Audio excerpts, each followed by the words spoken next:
Hey everybody, let's talk about recovery. What's going on everybody? Dane from SCHEELS. Let's talk about how recovery is becoming recognized as the single most important aspect of physical activity, yet is often overlooked in a workout plan. It is so important that it is now recognized in the 4 pillars of physical fitness, which are strength, aerobic capacity, flexibility, and body composition.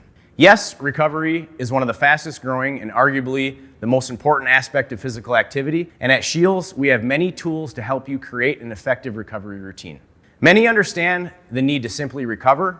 However, do we understand what it takes to fully recover after an intense bout of exercise, whether that be a heavy lift, a fast-paced, high-intensity workout, or a long run while training for a race? Let's first talk about the types of recovery. Immediate recovery is what happens in between each repetition. As an example of this, it might be 3 sets of 8 on a bench, and in between each repetition would be what would be considered your immediate recovery.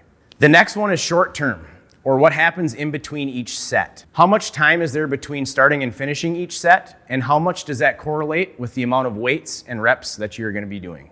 For heavy lifts with less repetitions, we may give ourselves more time to recover. And for lighter weight with more repetitions, we will jump into the next set a little faster. This should be built into your workout plan, as recovery plan is just as important as how many reps you're gonna be doing. Now let's talk about recovery between each workout. Recovery in between workouts aids in the greatest potential because so much can happen in between each workout session. This is where we should focus most of our time. I'll go through the ways of recovery and touch on some of my favorite products to use. Active recovery is a cool down, letting your body come to a rest slowly versus being done with a workout and hopping in the shower or sitting on the couch. The idea behind this is to accelerate the removal of lactic acid in muscles and clear your body of any soreness that you may have. An example of this is after an intense speed training session on a treadmill, you may run a 1 to 2 mile cool down at a 40 to 60% intensity.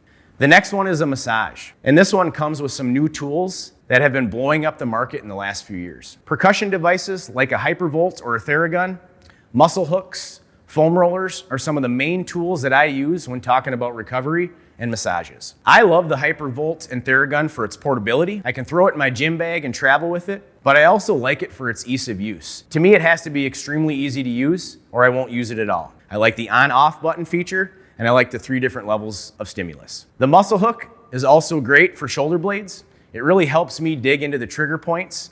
The foam roller I use for acute back pain.